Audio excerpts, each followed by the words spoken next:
우리 함께 말씀 보도록 하겠습니다. 함께 보실 말씀 출애굽기 24장 우리 12절에서 18절까지만 우리 함께 말씀 보도록 하겠습니다. 출애굽기 24장 12절에서 18절 말씀까지입니다.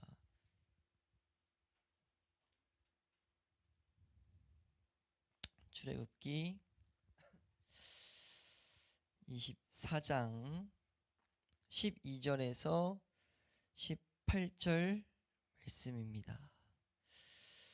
우리 함께 한 목소리로 합독하도록 하겠습니다. 함께 읽습니다. 시작.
우리가 출애굽기라는 성경을 지금 보고 있는데, 출애굽기라는 성경 저번 시간에도 잠깐 이렇게 구분을 나눴었지만, 이 출애굽기라는 성경은 우리가 영적인 의미로 적용할 때 크게 이제 세 가지 의미로 나눠질 수 있다는 것을 우리는 제대로 마음에 새겨놓고 봐야 됩니다.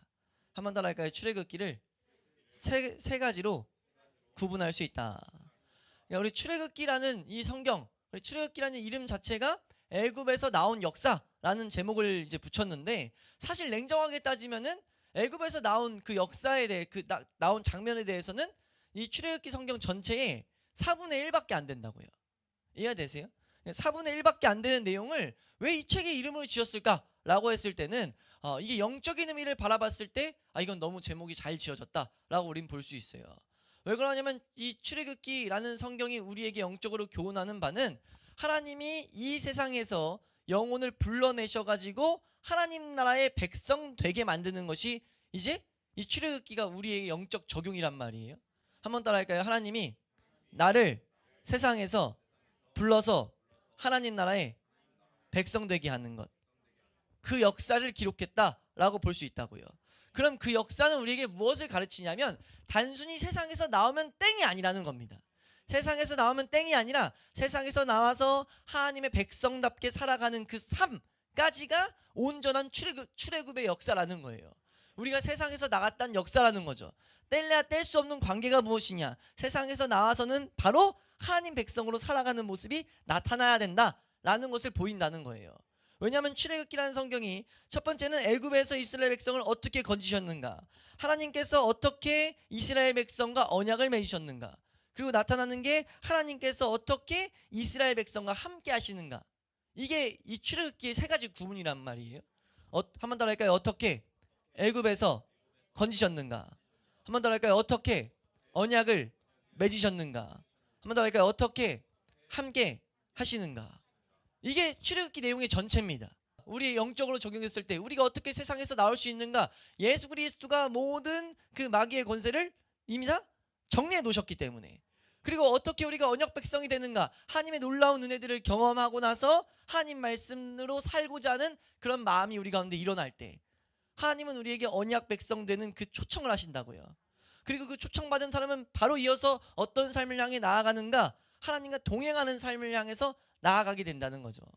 그것 자체가 출애굽기라는 겁니다. 그래서 우리가 이 말씀을 제대로 새겨서, 말씀을 아는 것이 중요한 게 아니고 이 말씀에 빗대서 내 삶이 어떻게 흘러가고 있는가를 제대로 점검할 수 있기를 소망합니다. 그래서 우리가 이제 오늘 이 말씀은요, 이 세상에서 이 세상과 함께가 아니라 하나님과 함께하는 장면을 보여주는데, 그것을 우리가 이제 익숙해져야 될 단어 성막이라는 장면을 통해 가지고 하나님이, 한번 더 할까요? 성막은 하나님과 하나님 백성이 어떻게 함께하는가를 보여주는 거다. 성막 자체는 하나님이 거하시는 곳이라는 그 장소거든요. 성막은 하나님이 거하시는 곳이 그 가장 큰 특징이에요. 그러니까 이 성막을 통해서 하나님이 어떻게 함께 하시는가를 우리에게 가르치신다는 거죠. 그러니까 이것을 이제 다음 시간부터 세밀하게 보게 될 텐데, 그 성막에 대해서 가르치는 어떻게 보면 서론격인 장면, 이 장면이 오늘 본문입니다. 지금 무슨 말인지 이해가 되세요? 하나님과 이 하나님 백성이 어떻게 이 세상에서 함께 할 수 있는가, 너무 중요하잖아요. 우리에게, 우리가 이 죄악 가득한 세상에서 어떻게 하나님과 함께 할 수 있냐는 거예요. 네? 사실 그게 우리의 가장 소원이 돼야 될 줄로 믿습니다. 그리고 교회에서 가르쳐야 될 내용이 돼야 돼요. 왜요? 세상은 우리로 하여금 끊임없이 하나님을 보지 못하게 만들고, 문제는 우리 안에도 하나님과 동행하기 싫어하는 본성이 있다는 거. 그러니까 참 이게 문제잖아요. 하나님을 분명 알아야 된다는 것이 은혜로서 주어졌음에도 불구하고 그 길을 갈 수가 없어. 가기도 싫어. 예? 근데 그 가운데 하나님께서 복되게 그런 상태인 걸 나도 안다 라고 말씀하시면서, 그 가운데 하나님이 어떻게 해야 그러면 그 상황 속에서 우리가 하나님과 함께 하시는지를 가르치시고 계신다고요. 그것을 가르치는 그 내용의 시작이 오늘 본문이라는 거죠.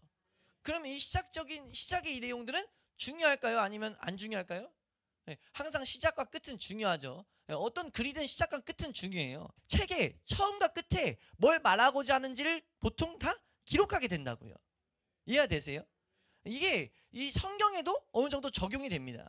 네, 하나님이 우리에게 이 서론적인 말씀을 할 때 하나님이 중요한 말씀들 우리에게 항상 이렇게 열어주시거든요. 혹은 이제 본론에 있는 하나님이 하시고자 하는 내용을 여는 키, 열쇠적인 메시지가 보통 이 앞에 첫 메시지에 담겨 있을 때가 많아요. 이해가 되세요? 그래서 우리 십계명에서도 십계명 서문에 대해서 살펴볼 때 그 서문을 놓치면 안 된단 말이에요. 서문이 뭐냐면, 네? 서문이 뭐예요? 나 여호와는 너를 애굽 땅 종되었던 곳에서 건져낸, 인도하여 낸 너의 하나님 여호와다 라는 그 진리를 붙잡아야만이 이제 십계명이 복되게 우리에게 올바로 적용될 수 있죠. 아무튼 어찌되었든 오늘 서론은 중요하다는 겁니다. 네, 오늘 서론은 이 성막에 대한, 이 성막이 어떻게 이스라엘 백성에게 주어졌는지가 그림으로 그려져 있는데요. 오늘 말씀을 읽었으니까 이 본문 말씀만 스토리로 말씀드리면 간단하죠. 본문에서 말하는 것은 모세를 하나님이 특별하게 부르세요. 하나님이 목적이 있었어요. 어떤 목적이 있었냐? 이 성막에 대한 모형을 주기 위해서, 성막을 어떻게 지어야 되는지를 알려주기 위해서 모세를 부릅니다. 그 모세를 불러서 말하는 장면, 한마디로 요약하면 이거예요. 그냥 모세를 불러서 말하는 장면, 이게 오늘 본문 24장 12절에서 18절 말씀이에요. 한 번 더 할까요? 모세를 불러서 성막에 설계도를 주는 장면, 이 장면이 오늘 본문의 한마디라고요. 근데 여기를 이제 하나님이 어떤 식으로 말씀을 그렸는지를 우리가 보게 될 텐데, 이 안에서 성막의 은혜가 우리에게 공급될 수 있는 길을 하나님이 그림적으로 우리에게 보여주고 계세요. 우리가 이 안에서 주시는 메시지를 마음 가운데 잘 새겨놓을 수 있기를 소망합니다. 우선 18절 말씀 보고 한번 넘어가면요. 18절 말씀입니다. 18절 말씀 함께 읽습니다. 시작.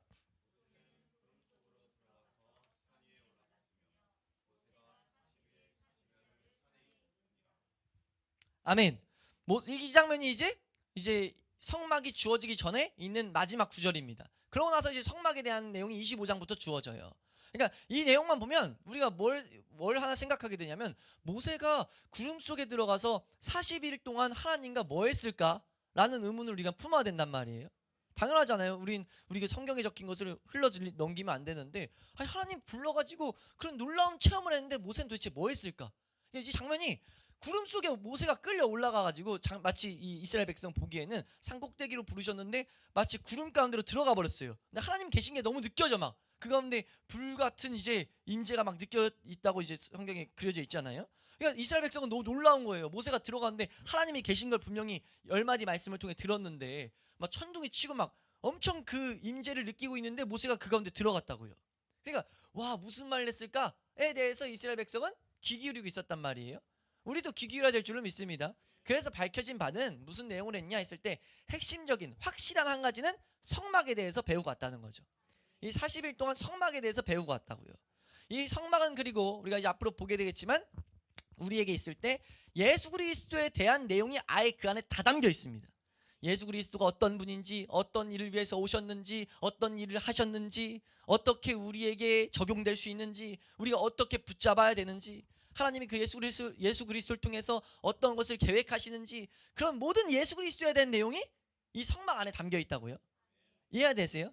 그 성막에 대한 내용을 담은 것을 이제 이 모세가 배우고 이제 배운 장면이 이 40일 동안 배운 이 내용이에요.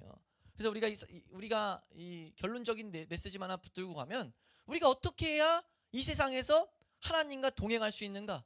예수 그리스도 아는 지식이 충분해지면 동행할 수 있습니다. 예수 그리스도 아는 지식이 경험적으로 많아지면 반드시 하나님과 동행할 수밖에 없어요.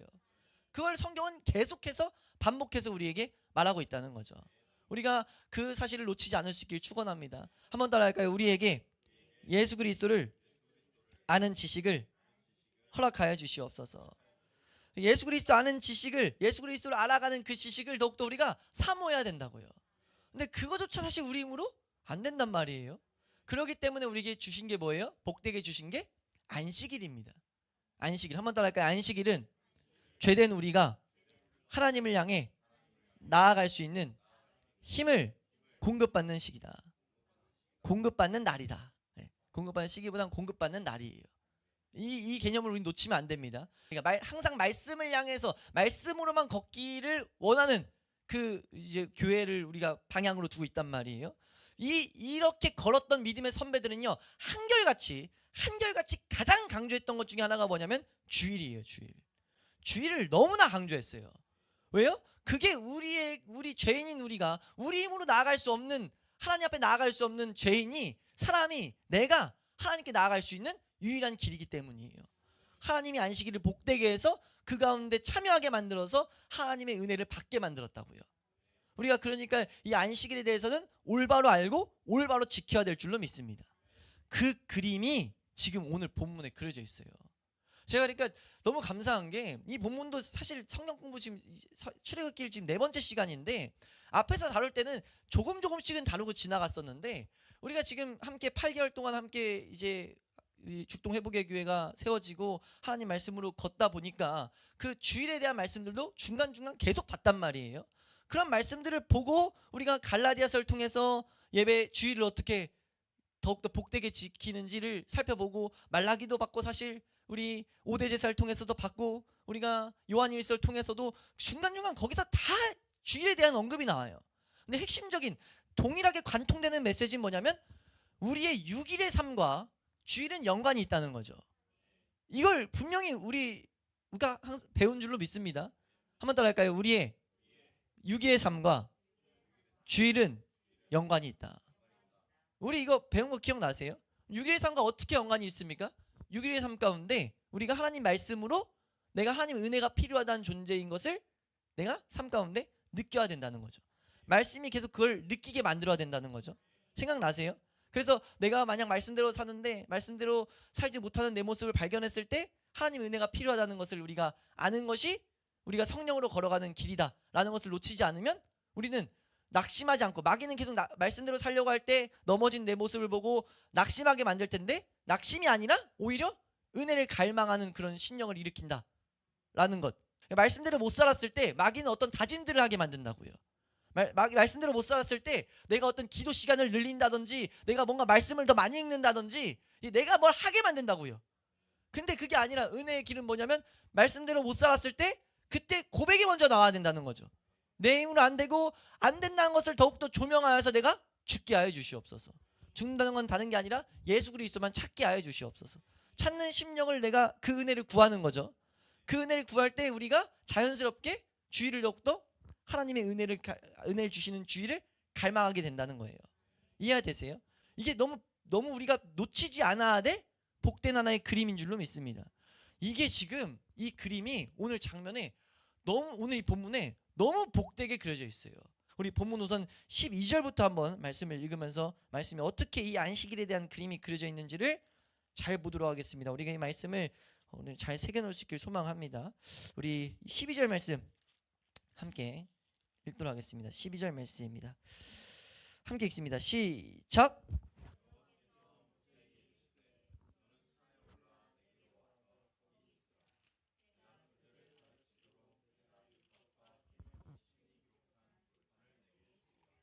아멘. 지금 하나님 뭐라고 말씀하시냐면 너는 올라와가지고 산에 올라와서 뭐예요? 내가 너에게 율법과 계명을 그 계명의 돌판을 친히 주겠다라고 말씀하세요. 이 말씀은 하나님의 율법입니다. 하나님 백성이 지켜야 될 말씀이에요. 우리가 우리 삶 가운데 말씀을 지켜야 된다는 것, 그러니까 이걸 우리에게 적용하면 말씀을 지켜야 된다는 것을 우리에게 먼저 말씀하신다는 거죠. 그러니까 안식일의 처음은요, 말씀을 지킨다는 생각에서 시작됩니다. 그러니까 우리 오늘 말씀 제목이 또 이렇게 붙였는데 한번 따라할까요? 언약 백성이 알아야 할 것. 그러니까 언약 백성은 하나님의 사람이라면 알아야 될 것이 무엇이냐? 하나님과 동행하는 것을 바라는 사람이라면 알아야 될 것이 무엇이냐? 우리는 하나님 말씀 지키기를 갈망해야 된다는 거예요. 하나님 말씀을 지키라고 하나님 말씀하신다는 거죠. 그리고 그 하나님 말씀을 지키라라는 그 음성을 만약 하나님께서 말씀하시는 그 영적 음성을 들을 때 그게 하나님 임재의 모습이라는 거예요. 하나님 임재의 시작은요, 하나님의 임재가 크게 두 가지 모습으로 나타날 수 있는데요. 임재, 다른 말로 하나님 영광, 이 임재할 때 한 영광 우리가 함께 생각하게 되는데 이 영광이 두 가지로 보여져요. 하나는요, 이 영광, 우리 영광이라면은 은혜라고 하면은 막 이제 뭔가 아니 영광이라고 하면은 막 뭔가 좋은 이런 생각이 있는데 이 개념을 잘 가지셔야 돼요. 하나님 임재가 있을 때 우리는 하나님에 대한 것들, 하나님을 찬양하게 되는 것들이 생긴단 말이에요. 근데 그 찬양하는 종류가 두 가지더라고. 두 가지로 성경은 분명히 보이고 있어요. 한 가지는 뭐냐면요, 공포 가운데 오는 하나님의 공의 가운데 오는 영광이에요. 하나는요, 은혜 가운데 오는 영광이에요. 그러니까 하나님의 임재를 느낄 때, 임재가 우리 임재할 때 보통 은혜 가운데 뭐가 막 오는 것들을 임재라 생각하는데 그게 아니라 임재라는 것은 하나님의 영향력이 우리 삶 가운데 닿는 건데 하나님을 찬양하게 되는 사건인데 하나님의 일하심을 고백하게 되는 사건인데 그 사건이 성경에 두 가지로 나온다고요. 그러니까 하나님이 우리 가운데 이 말씀이 우리를 죽일 때, 말씀이 우리에게 죽음으로 다가올 때, 그러니까 내가 못 지켜서 내 무력함을 나타낼 때 그것도 뭐예요? 우리가 그래서 죄와 싸움 할 때 말씀이 날 찔러가지고 날 죽일 때 우리는 뭐 해야 돼요? 죽음 가운데 있고 괴로움 가운데 있지만 뭐 해야 되냐면 감사해야 돼요. 찬양해야 돼요. 왜요? 올바로 걷고 있다는 증거니까. 올바로 걷고 있다는 증거를 우리는 왜 찬양해야 되냐면 올바로 걷게 하셨다면 반드시 열매를 보이실 걸 우리 믿어야 돼요. 예수 그리스도의 죽으심과 동참하는 거거든요. 죽으심과 동참하면 새 생명 가운데 살 거라는 것을 우린 믿어야 됩니다. 로마서 말씀하는 것처럼 그의 죽으심과 합하면 반드시 새 생명은 보장돼 있어요. 죽음으로 끝은 절대 없습니다. 그러니까 우리가 말씀으로 죽었다면요, 죽는 것을 기뻐했다면 반드시 부활하게 돼요. 그래서 우리는 죽음 가운데 뭐 해야 되냐면은 하나님을 찬양해야 돼요. 말씀 가운데 있게 하신 하나님을 찬양하고 고통 가운데 하나님의 말씀 언약을 붙들게 하신 하나님을 찬양하는 거죠. 그래서 빌립보서 4장 6절 말한 것처럼 우리가 아무 일에나 염려하지 않고 우리는 오로지 감사함으로 하나님께 우리가 우리의 간구를 아뢰는 거예요. 하나님 은혜 주시고 하나님 말씀이 더욱더 내 삶 가운데 이끌어가는 것을 보게 하시고 내가 그 길에서 벗어나지 않게 하시고 은혜 가운데만 있게 하시고 이런 기도하는 거란 말이에요. 그래서 지금 그림이 다시 한번 그림을 잘 그려야 되는데 하나님의 영광은 몇 가지다? 두 가지다. 한 가지는 어떻게 보여져요? 두려움 가운데 우리가 보게 되는 영광. 하나는 쉽게 생각하면 경외 가운데 보게 되는 영광. 하나는 은혜 가운데 보게 되는 영광. 이해가 되세요? 우리는 이 두 가지 다 우리 삶 가운데 반드시 봐야 될 줄로 믿습니다. 그리고 알아야 될 것은요, 우리는 은혜 가운데 보는 영광을 사모해야 돼요. 근데 은혜 가운데 보게 된 영광은요, 반드시 이 경외 가운데 보는 영광이 없이는 올 수가 없습니다. 이해가 되세요? 그 장면을 그려놓고 있어요. 지금 이 그림은요, 하나님이 지금 이 율법과 계명을 돌판을 통해서 준단 말이에요. 하나님이 이스라엘 백성에게 이 말씀을 주니까 주는 장면은 뭡니까? 하나님이 삶 가운데 영향을 행사했어요. 그럼 뭐예요? 하나님 임재가 왔다고요. 임재가 온 장면을 우리에게 그려서 말씀하고 계신다는 거죠. 우리 임재를 말씀하시는 장면, 우리 16절 말씀 보겠습니다. 16절 말씀 함께 읽습니다. 16절 함께 읽습니다. 시작.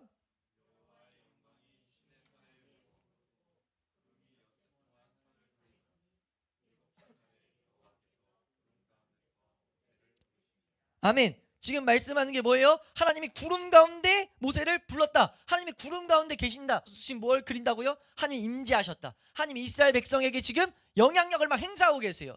은혜 가운데 오고 있다고요. 이해가 되세요? 근데 지금 여기서 말하는 하나님의 지금 영광이 나타나는데, 그래서 영광이 나타나는데 여호와 영광이 계속 나오잖아요. 16절에 여호와의 영광이 시내산 위에 머물렀다. 여호와의 영광, 하나님이 나타내는 삶 가운데 나타나니까 그 영광을 우리가 이제 보게 되는데 그 영광이 어떤 영광이냐? 17절 말씀입니다. 17절 말씀입니다. 함께 읽습니다. 시작.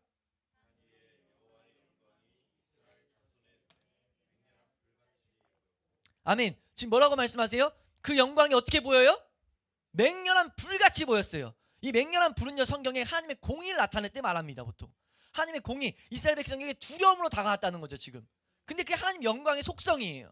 이해가 되세요? 이걸 뭐라고 말하냐면, 우리가 이것은 주님의 은혜의 영광이 아니라 삼키는 불의 상징에 의하여 보이는 것처럼 주님의 거룩함의 영광이다 라고 말해요.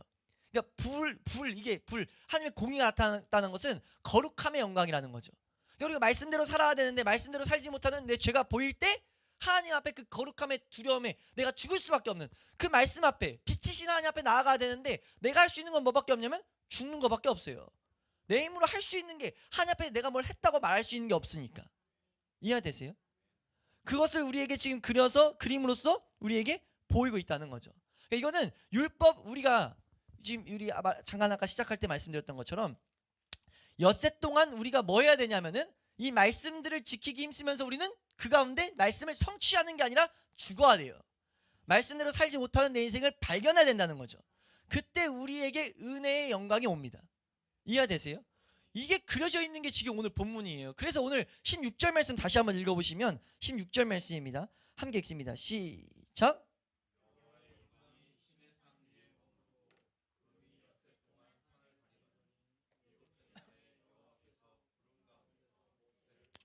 아멘. 지금 엿새 동안 구름을 가렸다. 근데 구름이 있어요. 하나님의 영광이 구름 가운데 있어요. 임재 가운데 있는 거예요. 지금 이건 임재 가운데 없는 게 아니고 지금 이 장면이 임재 가운데 있는 것을 그린다고요. 엿새 동안 있고 일곱째 날 들어갔다. 뭘 우리에게 상징합니까? 안식일에 대한 개념을 보이는 거예요. 분명하게.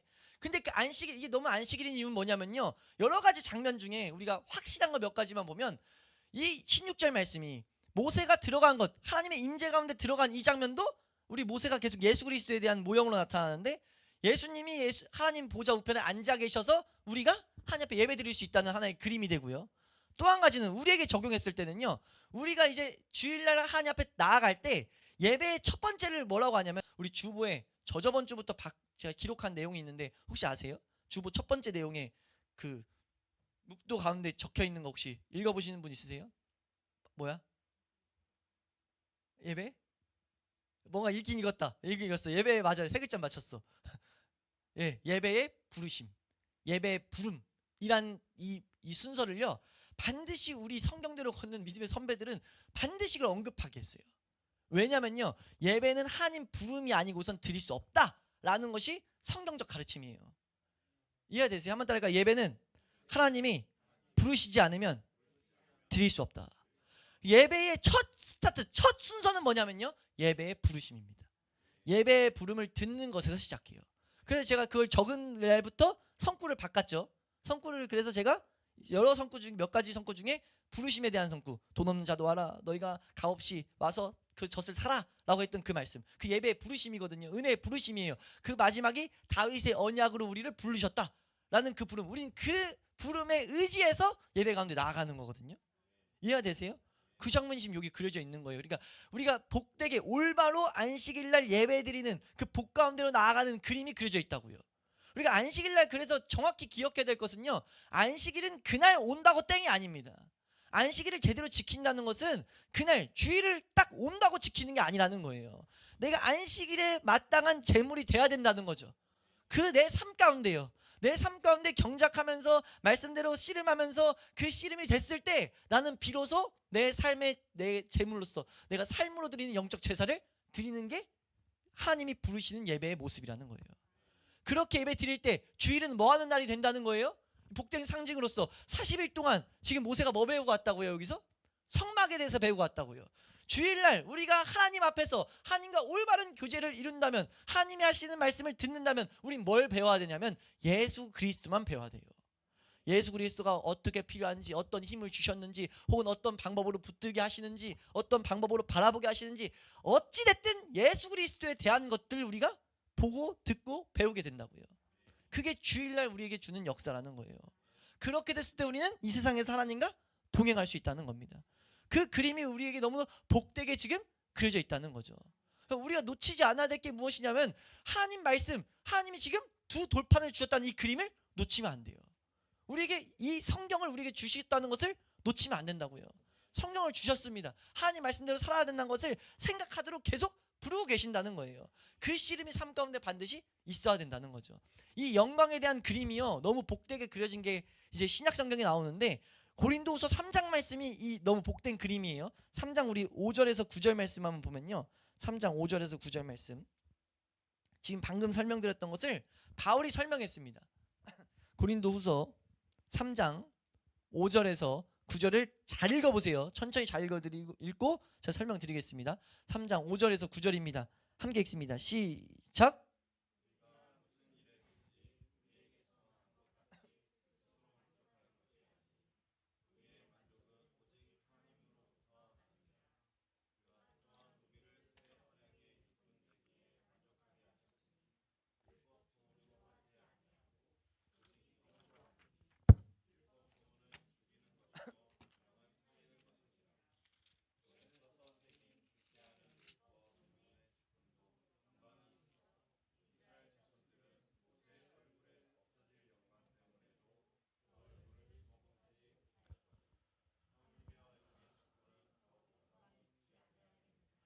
정죄의 직분도 영광이 있은즉 의의 직분은,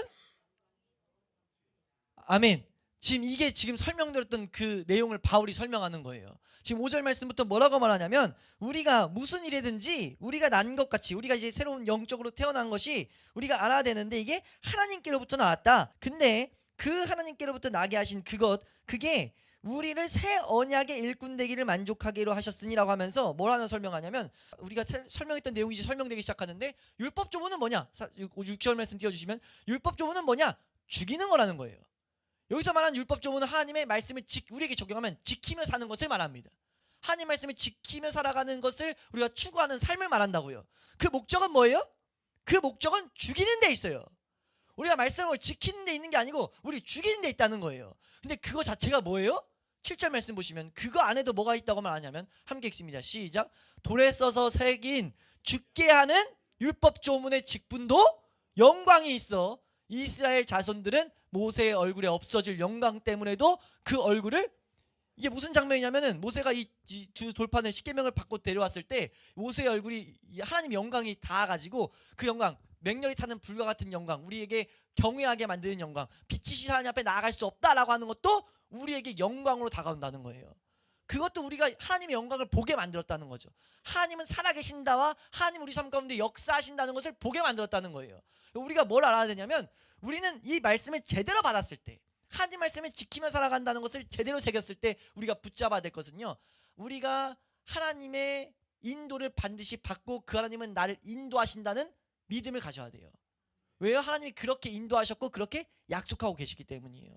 말씀이 날 죽이는데 그 죽임이 나로 하여금 하나님의 인도 가운데로 나아가게 한다는 믿음을 가지셔야 된다는 겁니다.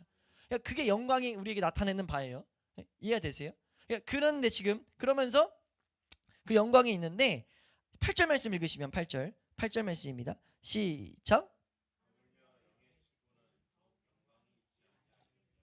아멘. 이제 바울이 말하는 거예요. 우리가 예수 그리스도가 온 새로운 새 언약으로 온 그 영광이 얼마나 은혜가 되겠느냐라고 말해요. 그럼 새로운 그 영광을 우리가 사모해야 되는데, 그 영광을 어떻게 사모할 수 있느냐? 그 영광은요, 이 앞에 있던 율법 조문으로 온 영광이 있어야만이 이 영광으로 와요. 그걸 설명한 게 17절 18절 말씀입니다. 이 말씀을 쭉 끌고 들어가면서 17절 18절 말씀입니다. 함께 읽습니다. 시작. 여기서 말하는 것은, 왜냐하면 율법 조문이 있을 때 날 너무 얽매여서 어떻게 하지, 답이 없어, 아무것도 내 삶에 할 수 있는 것이 없이 만들었을 때, 이 씨름 가운데 걷다 오면 너무 여러 가지 우리가 마음 가운데 어려움이 있는데, 우리 얽매여 있는 게 생기는데, 우리가 주의 영을 만나게 될 때, 그 은혜가 오게 될 때 그 안에 자유함을 우리가 얻게 된다는 거예요. 우리 18절 말씀 읽겠습니다. 시작.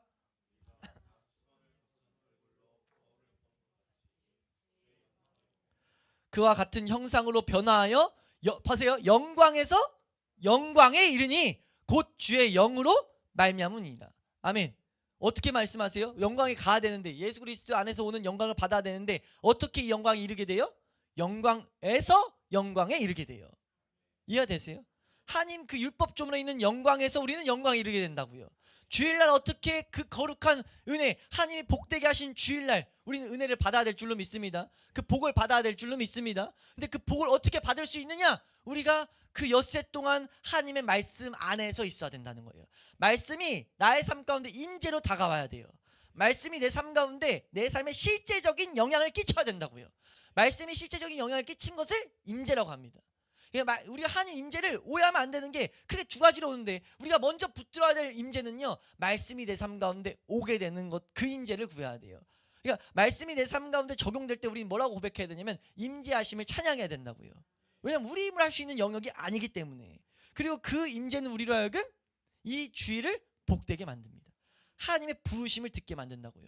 그렇게 우리가 주일을 올바로 하나님 복되게 만든 대로 거룩히 만드셔서 복되게 만든 그날 안식일을 거룩히 지키게 되는 그 모습이 됐을 때, 그때 우리 삶 가운데 예배 때마다, 그 주일 때마다 그 예수 그리스도를 아는 지식을, 경험적인 지식을 우리 삶 가운데 갖게 된다는 거예요. 이게 지금 언약 백성 이 성막에 대해서 주는 이 시작점에서 우리에게 그림을 그려서 보여주는 말씀입니다. 이게 너무 복된 그림이라 말씀드린 이유가, 오늘 본문의 18절 말씀도 지금 어떤 날짜가 나오냐면 40일에 대한 날짜가 나온단 말이에요.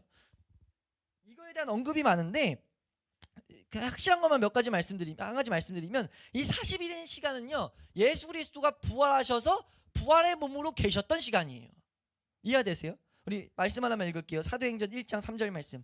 사도행전 1장 3절입니다. 함께 읽습니다. 사도행전 1장 3절 말씀.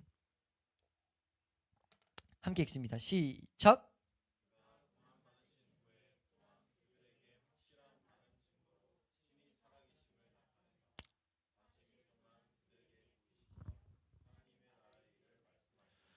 아멘. 예수 그리스도가 부활하신 몸으로 40일 동안 그 제자들에게 하나님 나라의 일을 말씀하셨어요. 이건 다른 게 아니고 하나님과 함께 할 수 있는 방법, 하나님과 함께 하나님의 일을 해나가는 것들을 가르치셨단 말이에요. 이 내용이 지금 오늘 본문에 담겨 있다는 거죠. 우리가 올바로 예배를 드리며 나아갈 때 그 하나님의 것들을, 그 비밀들을 알게 된다는 거예요. 근데 그 비결이 무엇이냐를 정확하게 우리가 알아야 된다는 거죠. 왜요? 우리가 하나님과 동행해야 되기 때문에. 이 세상에서 동행할 수 있기 위해서는 안식일이라는 것이 온전히 우리에게 복돼야 되기 때문에 그 그림을 그려놓으셨다. 우리가 그것을 마음 가운데 새겨놓을 수 있기를 주의 이름으로 축원합니다. 오늘 말씀 좀 어렵게 영광도 보고만 어렵게 봤지만 한마디로 요약하면요, 한번 따라할까요? 하나님의 백성은 안식일이 능력이 돼야 된다. 안식일이 능력이 돼야 돼요. 그리고 말씀을 우리가 어렵게 봤지만, 어렵게 봤다는 걸 생각하면서 뭘 새겨놔야 되냐면 안식일은 공부해야 됩니다. 안식일은 올바로 지키기 위한 씨름이 있어야 돼요. 단순히 주일 1시간 딱 앉아있다고 절대 안식일이 복되게 될 수 없다는 거죠. 하나님이 그 안식일 안에 하늘의 신비와 이 세계, 이 세상의 신비를 담아 놓으셨다고 우린 믿어야 됩니다. 왜냐하면 성경에서 말하는, 약속하고 있는, 선포하고 있는 진리이기 때문이에요. 그럼 우리는 그 안식일날 얻어야 될 복을 어떻게 해서든지 얻기 위해서 온 힘을 쏟아야 된다고요. 우리가 그런 하나님의 사람 될 수 있기를 소망합니다.